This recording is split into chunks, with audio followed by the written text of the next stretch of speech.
Bismillahirrahmanirrahim. Assalamualaikum warahmatullahi wabarakatuh. Kami dari kelas 1 akan mempresentasikan hasil kerja kelompok kami tentang sejarah irigasi, yang dimana sumbernya kami ambil dari buku Aset Nirwujud dalam Manajemen Sistem Irigasi di Indonesia, tahun terbitnya 2019. Sebelum masuk ke materi, saya akan memperkenalkan anggota kelompok kami. Saya sendiri dengan nama Bahrul Sundusi Adenan dengan NIM J1B022005 sebagai pemateri pertama. Saya Dewi Kamtari dengan NIM J1B022038 sebagai pemateri kedua. Saya Fa'al Mubarak dengan NIM J1B022028 sebagai pemateri ketiga. Saya Ana Kurniatun dengan NIM J1B022030 sebagai pemateri 4.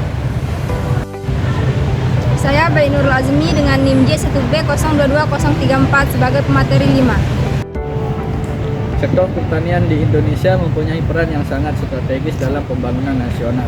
Sektor pertanian, kehutanan, dan perikanan pada tahun 2015 menyumbang sebanyak 1.174,5 triliun pada PDB. Keadaan tersebut menduduki peringkat ketiga setelah sektor industri, pengolahan, dan perdagangan. Irigasi merupakan komponen pokok dalam sektor pertanian. Irigasi mampu meningkatkan hasil pertanian 100-200%. Lahan irigasi sangat berperanan dalam pengadangan produksi pangan. 85% produksi padi nasional dihasilkan di lahan sawah dengan luas 4,65 juta hektar. Irigasi merupakan sektor yang sangat penting dalam pembangunan nasional.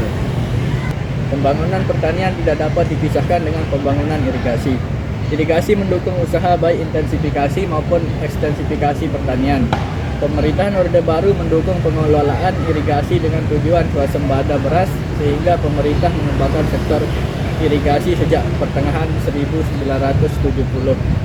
Sekitar 4,6 juta hektar sistem irigasi teknis dibangun selama 14 tahun, sehingga pada tahun 1984 mencapai swasembada beras. Sejarah irigasi.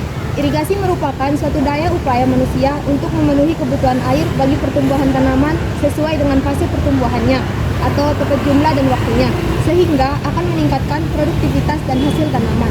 Menurut Falk Hansen menyatakan bahwa irigasi didefinisikan sebagai penggunaan air pada tanah untuk keperluan penyediaan cairan yang dibutuhkan untuk pertumbuhan tanaman. Apabila terjadi kekeringan, menurunkan suhu dalam tanah, melunakkan lapisan keras tanah saat proses pengolahan tanah, membawa garam-garam dari permukaan tanah ke lapisan bawah sehingga konsentrasi garam di permukaan tanah menurun.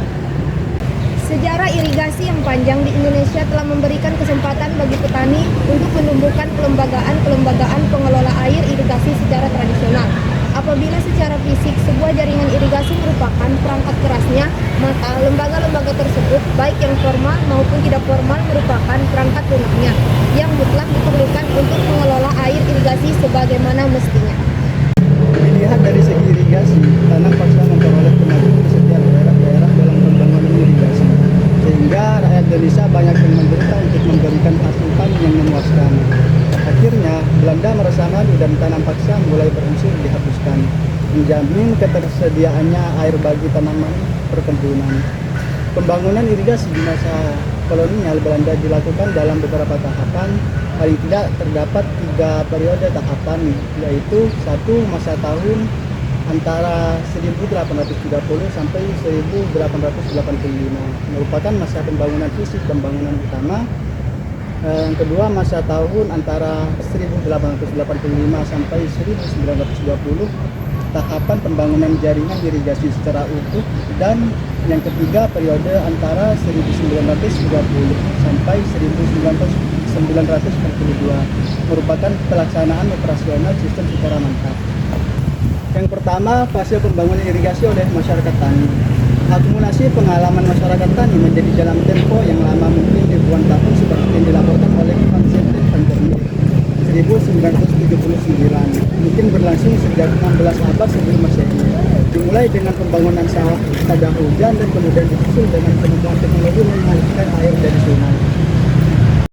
Kedua, fase koeksistensi antara irigasi masyarakat dan irigasi berbasis pemerintah. Sejak pertengahan abad 19, irigasi dalam skala besar dibangun oleh pemerintah kolonial Belanda. Ketiga, fase dominasi peranan pemerintah dalam pengelolaan irigasi. Pada fase ini, investasi irigasi dilakukan secara besar-besaran dengan tujuan mewujudkan tercapainya swasembada beras. Adapun tujuan pembangunan itu adalah agar dapat memotong garis kemiskinan melalui peningkatan produksi pertanian. Untuk mencapai tujuan, maka pembangunan irigasi dilakukan dengan memakai 3 strategi, yaitu yang pertama, pembangunan infrastruktur, yang kedua, pemberian intensif pada petani, dan yang ketiga, pengembangan institusi termasuk penyusunan hukum perundangan dan organisasi pengelolaannya. 3 strategi pembangunan irigasi masa Orde Baru sebetulnya menganut paham modernisasi dan dekolonisasi yang muncul pada dekade 60-an. Keberhasilan konsep diukur dengan adanya laju pembangunan ekonomi yang cepat. Agar dapat mencapai tujuannya, maka digerakkanlah mesin birokrasi sehingga dominasi pemerintah akan sangat besar. Konsep ini secara global berlangsung sampai akhir dekade 80-an. Sistem irigasi yang ada sangat bervariasi bergantung pada jenis tanaman, kondisi lahan dan air, cuaca, ekonomi, dan faktor budaya. Adapun perkembangan irigasi di Indonesia dapat dilihat dari sistem-sistem irigasi yang digunakan di Indonesia, ditinjau dari proses penyediaan, pemberian, pengelolaan, dan pengaturan air. Sistem irigasi dapat dikelompokkan sebagai berikut. Yang pertama, sistem irigasi permukaan. Yang kedua, irigasi lokal. Yang ketiga, irigasi dengan penyemprotan. Yang keempat, irigasi tradisional dengan ember. Yang kelima, irigasi pompa air. Yang keenam, irigasi tanah kering dengan trasisasi. Dan yang ketujuh adalah irigasi tanah kering atau irigasi tetes. Ada beberapa sistem irigasi untuk tanah kering, yaitu yang pertama, irigasi tetes. Yang kedua, irigasi curah. Yang ketiga, irigasi saluran terbuka. Dan yang keempat adalah irigasi bawah permukaan. Sekian dari kelompok kami, mungkin hanya itu yang kami bisa sampaikan. Kurang lebihnya mohon maaf.